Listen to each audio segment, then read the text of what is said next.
নরম তুলোর মতো, মুখে দিলেই একেবারে গলে যাবে। ঘরোয়া মশলা দিয়ে সম্পূর্ণ নিরামিষভাবে ছানার কোপ্তা কারি এভাবে একবার রান্না করলে অমৃতের সমান লাগবে। আর তার জন্য প্রথমে আমি এখানে 1 লিটার মতো দুধ নিয়ে নিয়েছি। গ্যাসের চুলায় দুধটা বসিয়ে খুব ভালোভাবে প্রথমে জাল দিয়ে নেব। কিছুক্ষণ ধরে দুধটা খুব ভালো করে জাল দিয়ে একটু ঘন করে নিয়েছি। এখানে আমি প্যাকেট দুধ ব্যবহার করেছি।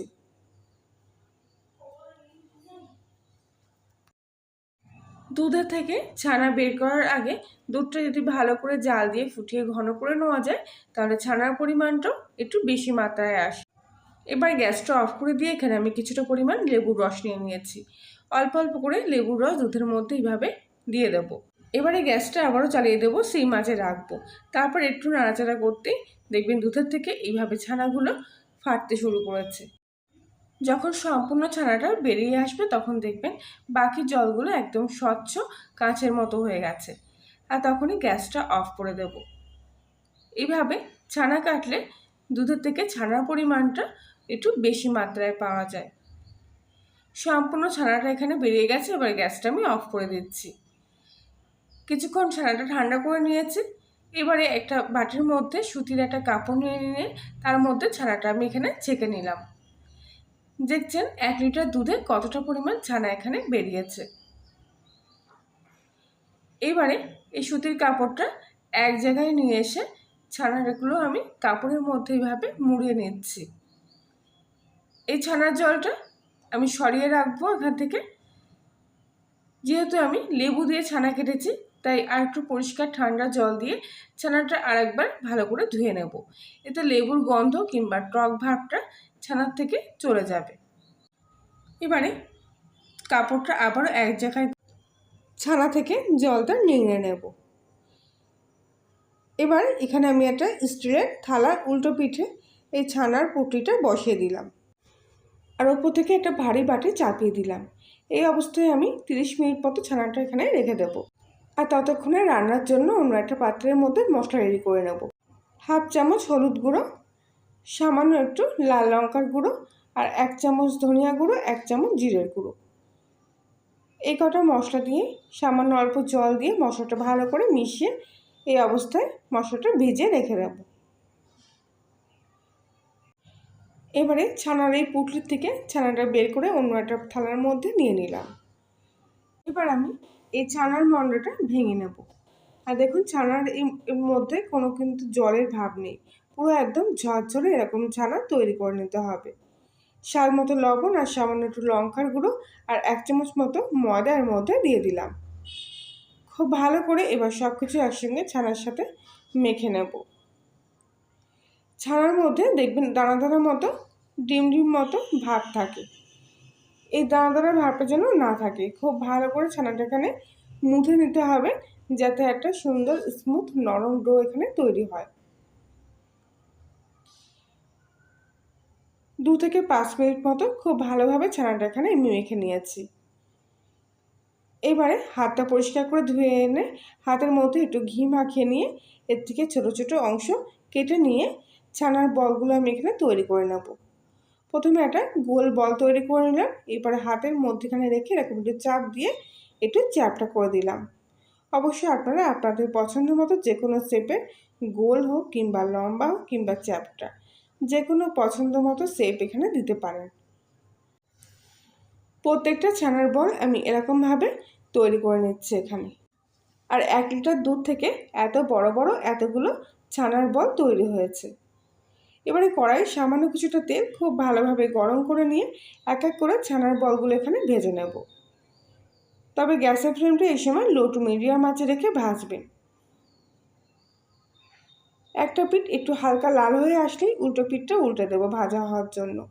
খুব একটা বেশি কড়া করে ভাজবো না, তাহলে এই কোপ্তাগুলোর স্বাদটা নষ্ট হয়ে যাবে। হালকা এরকম লালচে কালার চলে আসলে এই কোপ্তাগুলো আমি এই তেল থেকে এইভাবে তুলে নিচ্ছি। এবারে ওই তেলের মধ্যে কয়েকটা আলু আমি এখানে ভেজে নেব সামান্য একটু লবণ আর হলুদ দিয়ে। তবে অবশ্যই আলুটা অপশনাল, আপনারা এখানে দিতেও পারেন নাও পারেন। আলুগুলো ভাজা হয়ে গেছে, এবার আমি তেল থেকে এগুলো তুলে নিচ্ছি। ওই তেলের মধ্যে গোটা একটা শুকনো লঙ্কা ফোড়ন দিয়ে দিচ্ছি, আর একটা তেজপাতা আর কিছুটা গোটা সাদা জিরে। ফোড়নটা একটু ভাজা হয়ে গেলে এর মধ্যে হাফ চামচি মতো আদা বাটা দেবো। আদা বাটা দেওয়ার পর সামান্য একটু লবণ দিয়ে ভাজছি, যাতে আদাটা তেল থেকে না ছিটকায়। খুব একটা বেশি আদা তেলের মধ্যে দিয়ে কষবো না। এরপরে দিয়ে দেবো আগে থেকে তৈরি করে রাখা মশলার পেস্টটা। আদা বেশিক্ষণ তেলে কষলে রান্নার স্বাদটা তেতো হয়ে যেতে পারে, তাই মোটামুটি 1 মিনিট মতো ভাজার পরে মশলাটা এর মধ্যে দিয়ে দিলাম। স্বাদ মতো চিনি এর মধ্যে দিয়ে দিচ্ছি। মিষ্টিটা আপনারা যেরকম খাবেন সেই অনুযায়ী দেবেন। মশলাটা খুব ভালো করে এখানে কষিয়ে নেওয়ার পর এর মধ্যে আমি দিয়ে দিলাম 3 চামচ মতো টক দই। টক দইটা সামান্য একটু জলে খুব ভালোভাবে ফাটিয়ে নিয়েছিলাম। এবার এই মশলার সাথে খুব ভালো করে টক দইটা মিশিয়ে কিছুক্ষণ ধরে মশলাটা আবারও কষিয়ে নেব।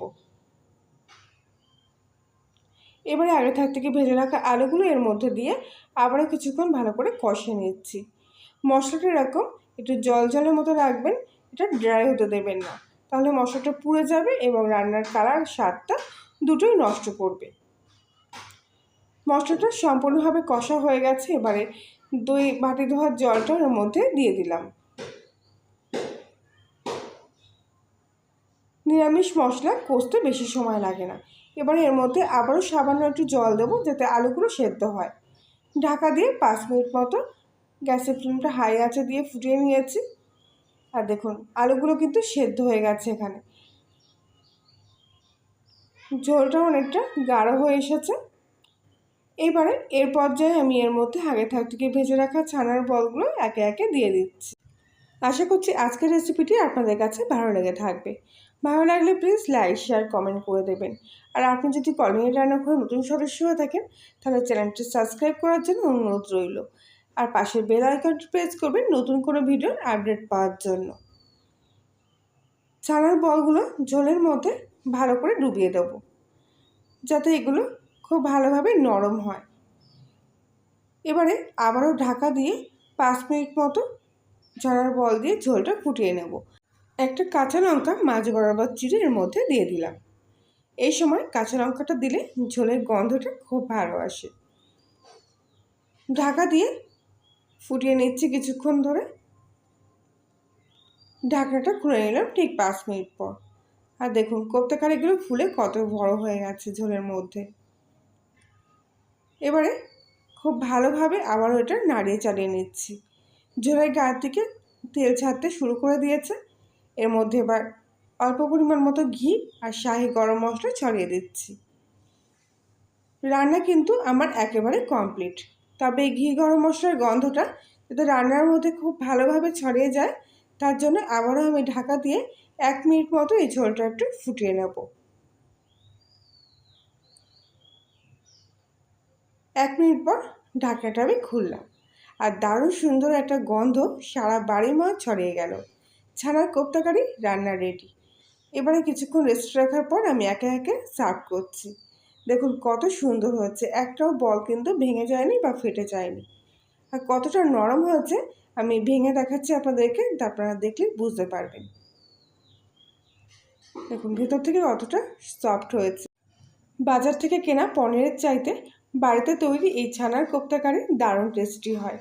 কোনো রবার ভাব নেই, একদম শক্ত ভাব নেই, পুরো নরম, একেবারে মোলাম তুলোর মতো। তাহলে বন্ধুরা আজকের মতো রেসিপিটি এই পর্যন্তই। আবার দেখা হচ্ছে অন্য একদিন।